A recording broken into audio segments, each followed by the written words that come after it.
All right, everyone, welcome back to another episode of the Bored as Hell podcast. I'm Adam McDonald with Big Shiny Robot. And I am Andy Wilson, also a big shiny robot. And I am Brooke Heim of a future upcoming project that we should be announcing soon. Nice. Always good to see you and learn what you're up to.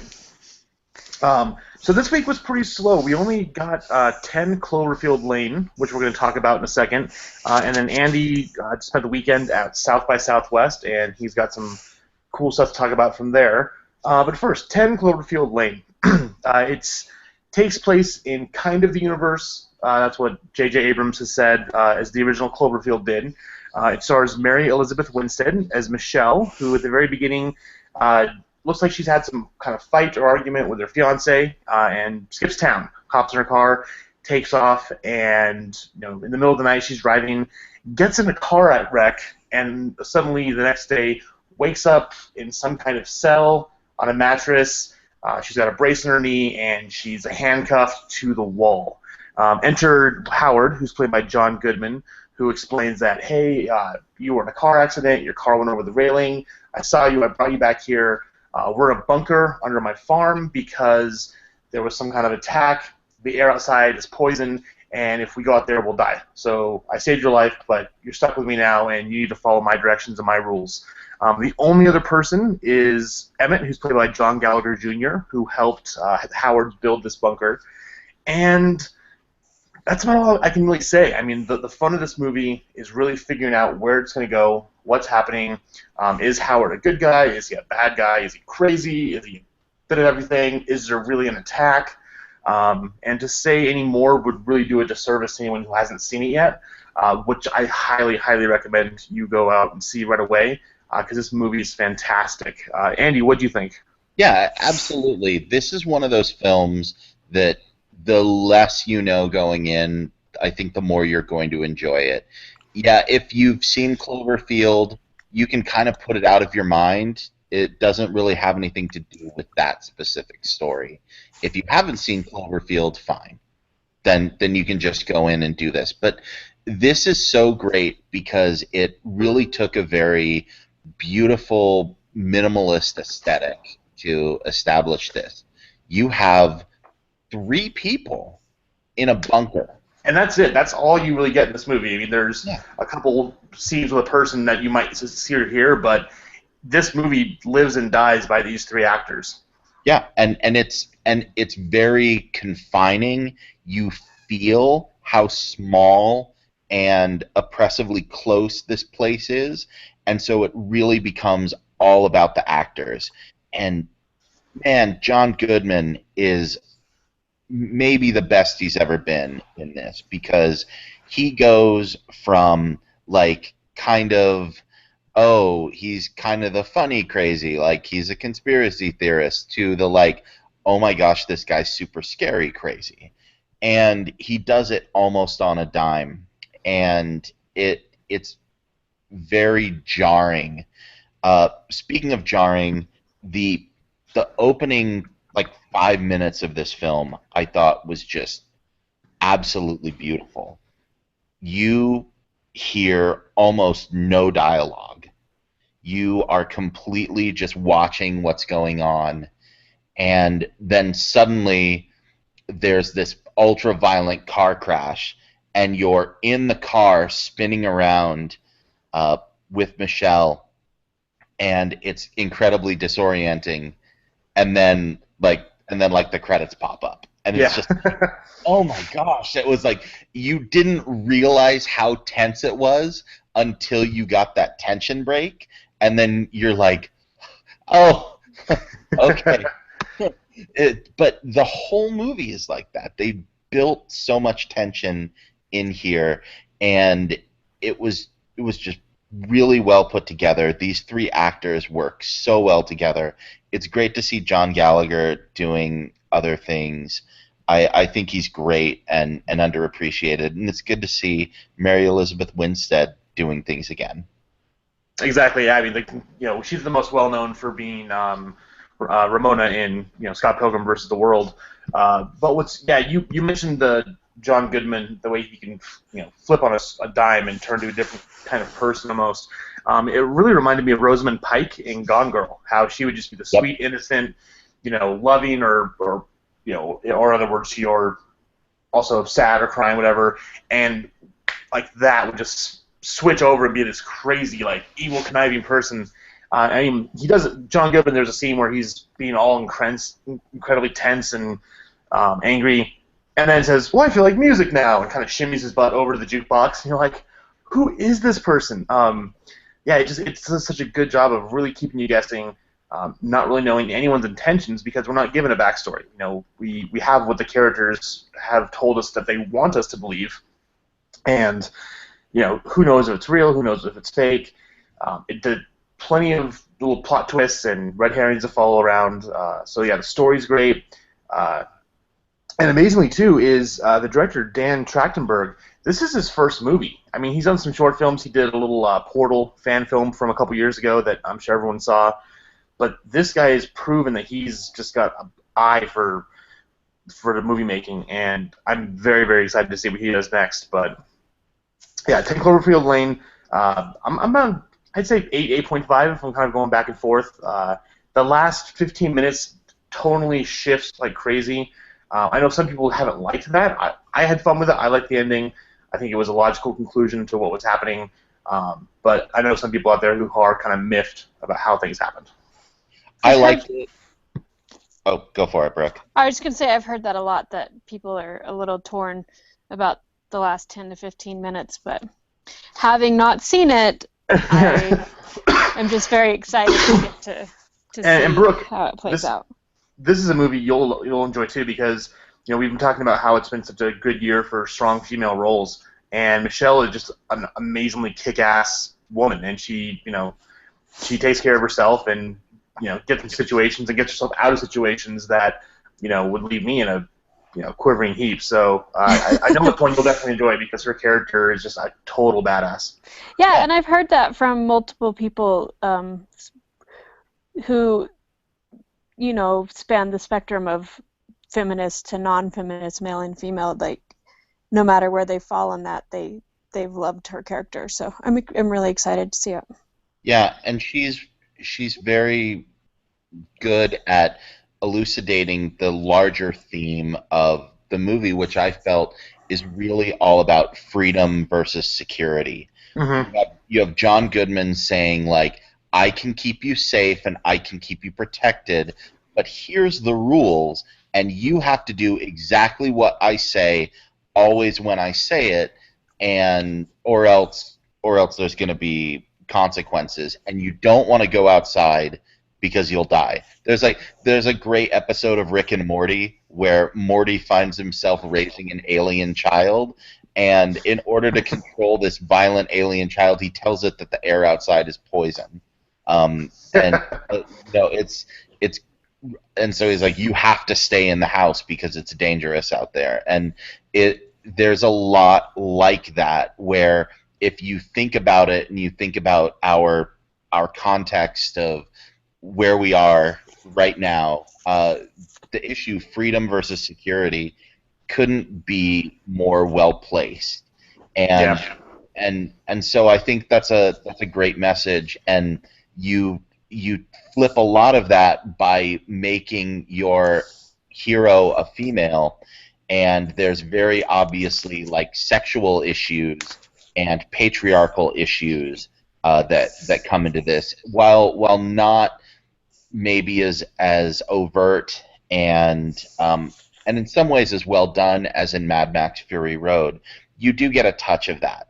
I don't want to overplay it because that's not the main purpose of this film. No. It's mostly just about creating a tense character drama and trying to figure out what's real, what's not real, what's really going on, who's lying, who isn't, and we're just along for the ride.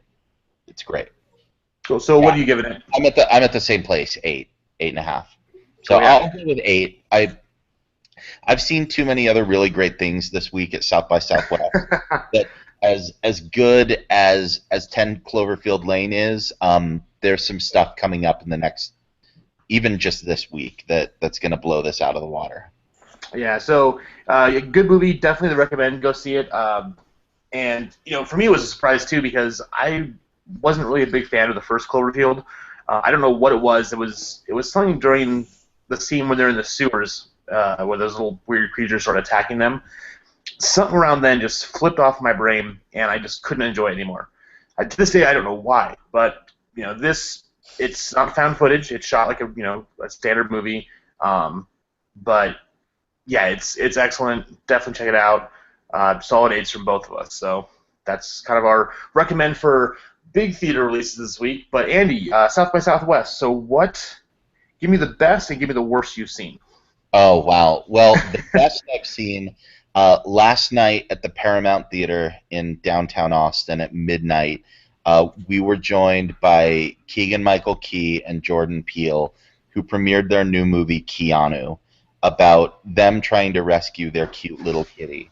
And in order to do so, they have to change from these, like, buttoned-down, suburban, mild-mannered guys into their new alter egos of Tectonic and Shark Tank. Oh God. This is classic Key and Peele, where they're able to play with these racial issues and cultural issues of how white people view African Americans, and especially how they view elements of African American culture as threatening, versus how like African Americans view like white culture. And rather than it being heavy-handed, it's just really funny. And at the heart of all of this, it's just a really cute story about trying to get this kitty back. And it's a really funny action comedy. It's here, hang on 1 second.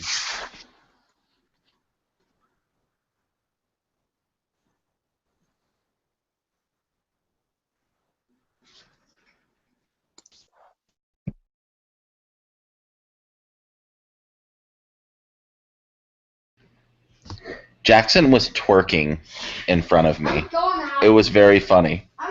You both missed it, but it was very distracting. Keanu is just this great action comedy, and at the heart of it, it's just rescuing this cute little kitty. The only problem I have with it is that the cat kind of disappears for the middle, like 20-30 minutes while they're off, like, doing drug deals and, like, other stuff. The cat is just awesome.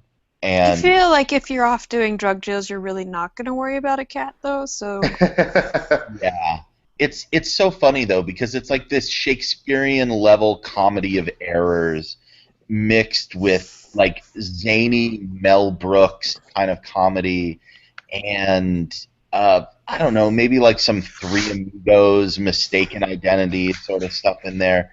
It's really hard to compare to other films. It's really easy to compare to Ian Peele, who, I mean, this is their movie, and it shows that they're legit, that they're ready for prime time, and this is just absolutely masterful. I'm at a 9.5 out of 10. I Oh haven't wow. So you love that. seen a funnier movie than this in a long, long, long time. Cool. Yeah. Well, I remember I've seen the posters for it, but I didn't know really anything about it. So that's good to know. Um, the one thing I was kind of worried about when I saw Key and Peele was they have a tendency, at least in their on their show, sometimes take a bit, maybe like a little bit too far to where it gets kind of old. So, is that in this movie at all, or is it evenly paced pretty well? It's extremely well paced, and I was worried the same thing. That the other thing I was worried about is they're so good at sketch comedy. Is you sometimes take movies based on like a great idea from like a Saturday Night Live sketch, and it's just an hour and a half of a concept that really doesn't need more than 3 to 5 minutes, Mm-hmm. or where they're just moving from like funny thing to funny thing to funny thing, and there's no emotional through line. this is a movie about identity, and this is a movie about these guys finding themselves thanks to an adorable little kitty cat. And just, it's very silly, and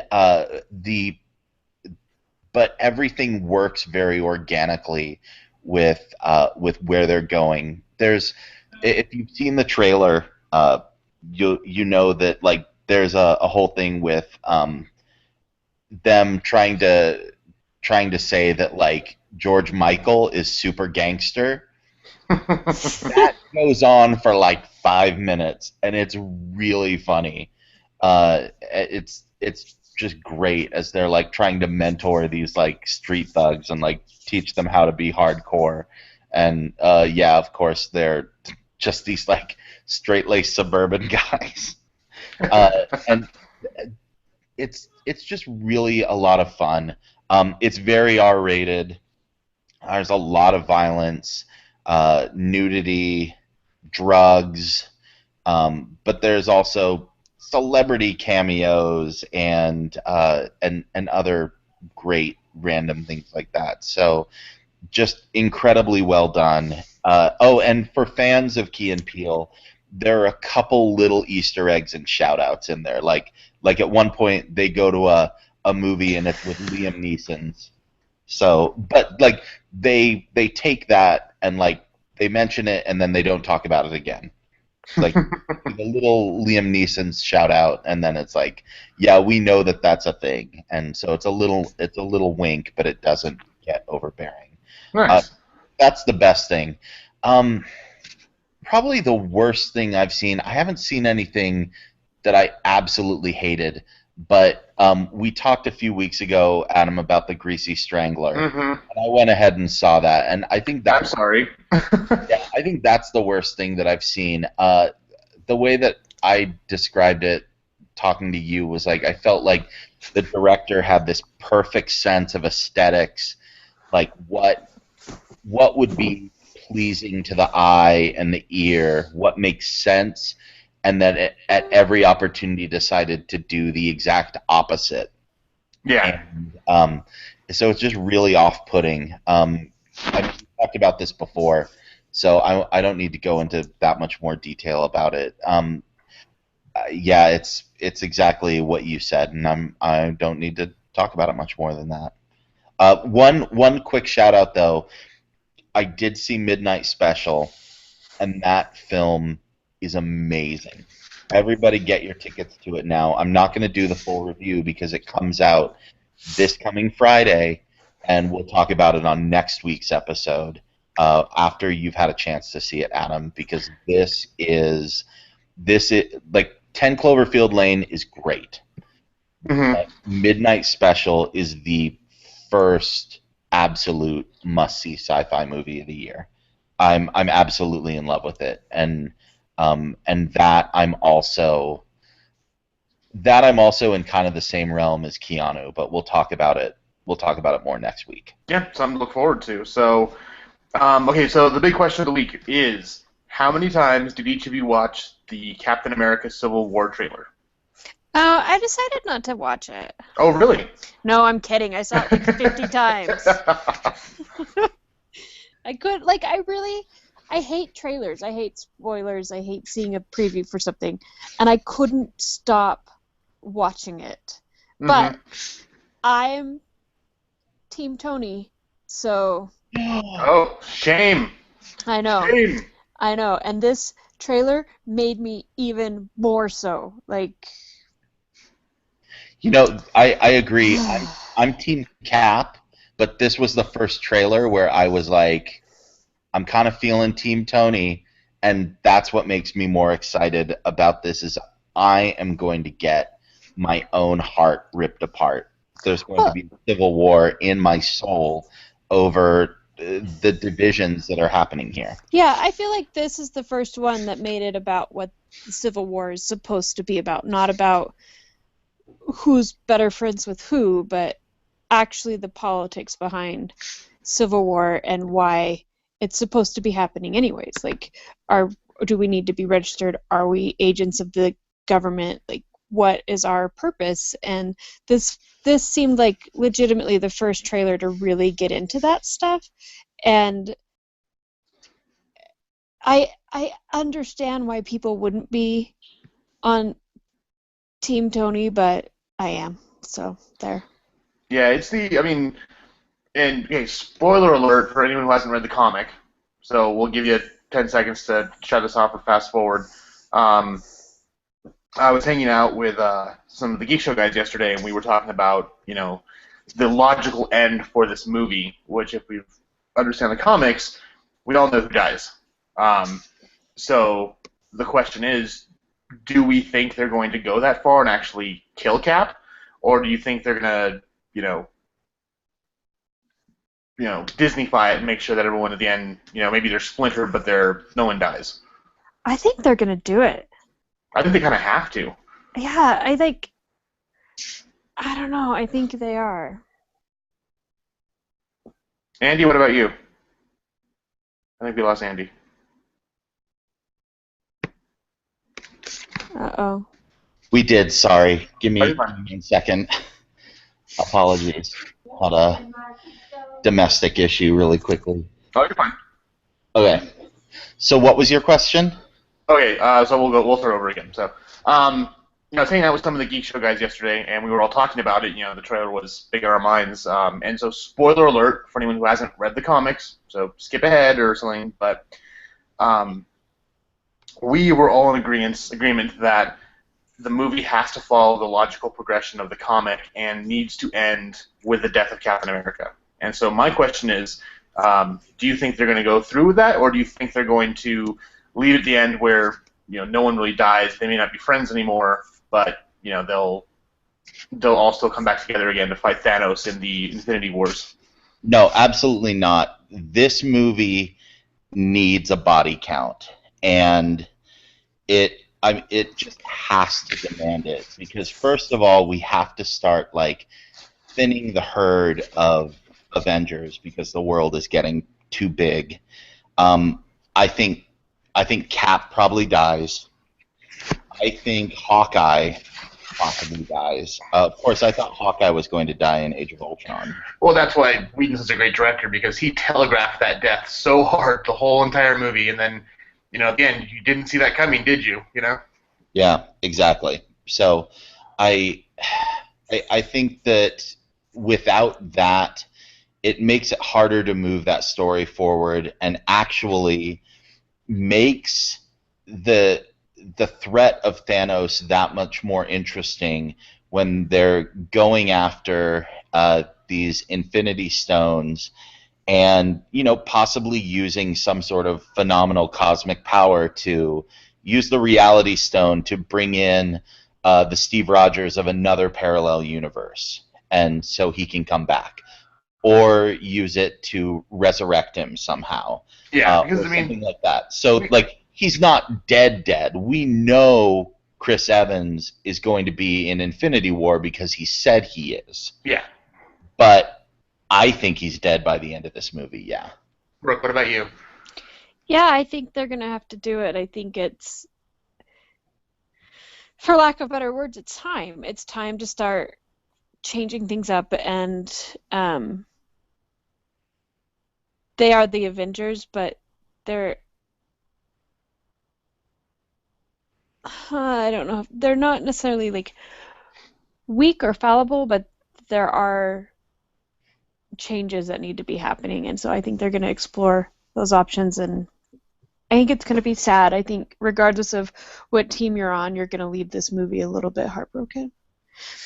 And it'll make you like it even more. Yeah, I'm already a little bit heartbroken. I mean, like I said, I was Team Cap all the way before this, and after watching this trailer, I'm feeling Tony Stark's arguments, and that's what made the comics so compelling, was that Tony Stark wasn't wrong. He was kind of being a bastard about it, but he wasn't necessarily wrong. Yeah. I think Cap had the moral high ground, but he was also not 100% right. And when both sides are right, it makes it so incredibly hard. I think it's like the grown-up version of Zootopia. Like, you see people doing good things for the wrong reasons and vice versa, wrong things for the right reasons. And uh, that movie was all cute and fluffy with bunnies and sheep, and this one is Avengers who are going to be breaking our hearts and killing each other. Yeah, and Cap is the natural leader of the Avengers, at least in the movie versions we've gotten. So, the fact they'll have to split up, and then I mean there has to be a sacrifice that will bring them together. And the same way that the way the Avengers were created was through the death of Coulson. I mean, you have to have that loss to make people finally step back and realize what's going on, what happened, and to make it real for them. So, yeah, I have a feeling we're going to end the movie with a funeral. And for those who haven't read this comic, please go out there and do it before you see the movie. And then also, I can't remember what it's called, but there was a one-shot that takes place right after, and it's Tony Stark by himself with Captain America's coffin, and just having like a one-sided conversation with him and pretty much apologizing for what happened. To this day, it's my favorite comic ever. And interestingly enough, my favorite speech from a comic ever is the "No, you move" speech that Cap gives Spider-Man in one of the Spider-Man offshoots. Oh, and speaking of Spider-Man, holy shit! And speaking of Spider-Man, hey, Underoos. Hey guys. Oh God, I was not expecting that. I didn't think we'd actually see him until the movie, and I was at work when the trailer dropped, and Jeremiah texted me. He's like, "Oh my God, go watch this right now!" I screamed, and I was not expecting that. That was like, oh my God, like I was giddy as hell. I know people are complaining about the costume. First of all, guys, there's still lots of posts to do. Get over yourselves. Quit being DC geeks and bitching about things. I think I'm just my response on several people's posts was don't care, Spider-Man. I'm exactly. Like, it's like I don't care what the suit looks like. I care about the character, and if his suit looks a little weird and out of place, that's going to be the least of my concerns, as long as you know the character. Wait till the movie and see what it actually turns out to be. Like, yeah. Come on. The Kobe sounds too young. He's supposed to be 15. I totally freaked out at that point, though. I mean, so here was my experience the first time I watched the trailer. I saw it dropped. I was in the Austin Convention Center picking up my South by Southwest badge. And I got out of the line, and I went to go watch it, and I was sitting there on YouTube watching it on my phone, and everything kept ratcheting up, and they go to that like final scene where the two teams are like assembled and they're about to go at each other, and then and I was just like, oh my gosh, oh my gosh, oh my gosh. And then Tony Stark goes, hey, Underoos, and he shows up, and I'm just like, what just happened? Oh my gosh, this is gonna be awesome. Yeah, I was. And then I went and sat in a theater with a bunch of other film critics, and we were about to watch Midnight Special together, and we were all just talking about Spider-Man and Captain America, and that was just like the coolest experience ever. Yeah, I was sitting at work and saw, like, scrolling. I wasn't really paying attention. I was scrolling past something, and I saw it come up, and I was like, oh! And I clicked on it, and right then my boss started IMing me, so we were like messaging, and I was kind of paying attention. Like I said, I don't really watch trailers closely because I don't like knowing things when I go into a movie, so I wasn't really paying attention. And there have been like several of the Batman versus Superman ones that I haven't even watched. Like, so I'm like watching it, like, we'll see. And I'm typing something out, and all of a sudden I'm like, holy bucket Spider-Man, what just happened? And then I like completely restarted it, watched it 2 more times, and I was like, oh my gosh, it's gonna be so good. Yeah. And then I showed it to all of my employees and made them watch it, and yeah, it blew me away. Yeah, I did the same thing. I came home and I got my my 7-year-old son Jackson, I'm like, I'm going to show you something that's going to blow your ever-loving mind. And yeah, he went crazy over it. And then like my wife came home a couple hours later, and I'm like, you need to watch this. And like she freaked out, and it was just like, it's so fun to show this trailer to people. And I can't remember the last time a trailer has been like that exciting. I don't know. I mean, maybe that Star Wars trailer. I was That thinking was the pretty cool. Chewie We're Home trailer. That was the last one that got Yeah. me, like this one did. And honestly, yeah, trailers are part of the business. You kind of see them. Whoever's doing Disney, Marvel, and Star Wars trailers needs to do all the other ones, because if you think about it, they give us the basic premise. They really wowed us with Spider-Man, but like the Batman v Superman trailer. I mean, the first big one. It was like, okay, here's the whole movie in 2 minutes. Go. Yeah, Like, that's why I didn't watch it. Yeah, like, it was cool because it gave me an idea of what's coming, and I'm excited for it. But I didn't need to see, the reveal of the big bad. And I didn't need to do this, or show us like the scene with Wonder Woman. Show that's really cool. But we don't need to see so and so doing this first. It's like Marvel and Disney have got it down how they do their trailers, and it would behoove the other movie studios to pay them a licensing fee to make their trailers as well. Yes, we don't need to see the movie before we see the movie. Exactly, and also we don't need trailers for trailers. Just saying. Oh. So Civil War. I'm excited to sell. I think we're all going to leave the theater heartbroken, but I think it needs to be done, and it needs to be May now. Now. I'm excited, and just a little personal plug for myself at FanX in 2 weeks. You can come and see me on Thursday the 24th at 6 p.m. at Captain America the panel, along with Kerry Jackson, Rebecca Frost, Tom Winkley from Big Shiny Robot, and also one of the creators of Deadpool. Like, that's super Nice. awesome. And then the next day, Friday, Friday at 10 a.m. you need to stop by and see me and Brooke talk about Rocky, the Cold War, and Creed. Everyone does. Yeah, everyone does. But then at 7, show up for Getting Ready for Captain America: Civil War, also featuring me and Rebecca Frost from Hello Sweetie, and some other people. But that'll be really awesome. All 3 of us are doing a lot of panels at FanX. Go and look for each of our names and come to those, because they're all going to be awesome panels. Yeah, it's a lot of fun. Actually, if you download the app, you can go to the App Store or the Google Play Store, type in Salt Lake Comic Con. You can go on the bottom, there's things for guests. You can click on that, and then you can just scroll by last name. You can see our panel, see when we're going to be there. On Thursday, I've got the Evolution of Video Games, which I'll also be on with Thomas Winkley from Big Shiny Robot. Friday, I've got Dr. Horrible, the tragic anti-hero.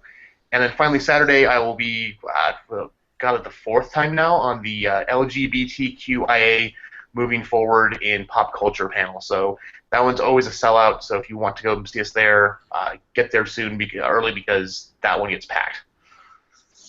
Yeah, and I will let you all know which ones I'm on next week once I get the actual names of them a little bit more secure. But I know that I have 2 on Thursday, and 2 on Friday, and 1 on Saturday. So yes, and if you're really, really nice to us, I know Andy and I will both have rooms down at the Monaco. So if you're not skin suit and you're not going to stalk us, feel free to stop in. We can grab a drink during happy hour. Oh yeah, Brooke, you'll be down there too. That's right. Duh.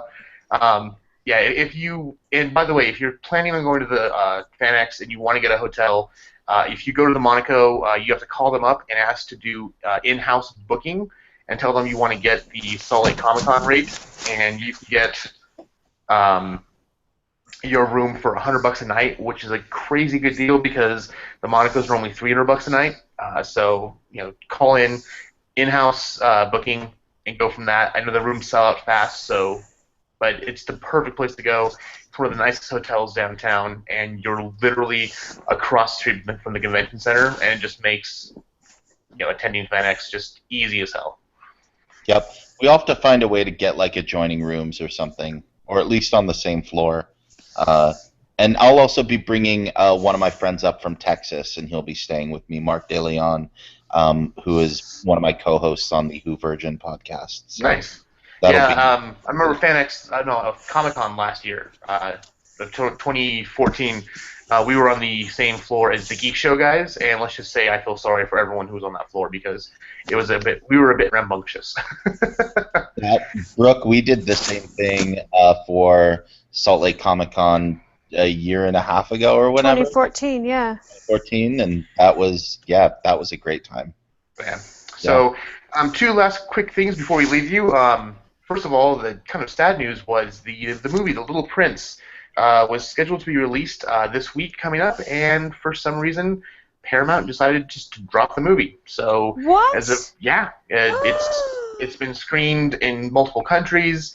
It's been released, I think, in Canada. It's at like a 93% in Rotten Tomatoes. My friend got a chance to see we'll just say she saw a copy of it somewhere, and she absolutely loved it. So I was looking forward to it. It was the best part. Oh, I'm so sad. Yeah, the trailer for that was the best part of Anomalisa because that movie was horrible. So hopefully it'll get a distributor soon. I mean, it's done. It's ready to go. It just needs to be put in theaters. So that's kind of sad news. And then the other interesting news, actually, Brooke, I want your take on this. They're thinking about relaunching the Tomb Raider movies. Oh, yeah, with Ray. Yes, and they want, and they're talking, again, this is all talk and speculation, so please don't go out there and say, we said this is going to happen, because we didn't. Daisy Ridley as Laura Croft, and I think that's a fantastic idea. I do too. I will and always have been a fan of Angelina Jolie, and I liked her in the Tomb Raider movies, but Daisy Ridley, come on! Like, how can you not do that? How can you not make this happen? Like, it has to. We're not saying it's going to. I'm just saying that for my existence to be complete, it needs to happen. I think we'd all be pretty happy with that. So, all right, everyone. Well, thank you very much. Again, next week it's pretty slow. I know we've got Allegiant, the final movie in the series that no one gives a hell about. And Andy, what was the other one you saw at South by Southwest? Midnight Special. Midnight Special. I know they're not screening that for us, so I'll have to go and see if I can catch it a different way. So maybe we can go see it together. Yeah, definitely. And you need to go see 10 Cloverfield Lane. Yes. So, all right, everyone. Well, thanks for hanging out with us. Hail Satan, and have a lovely afternoon.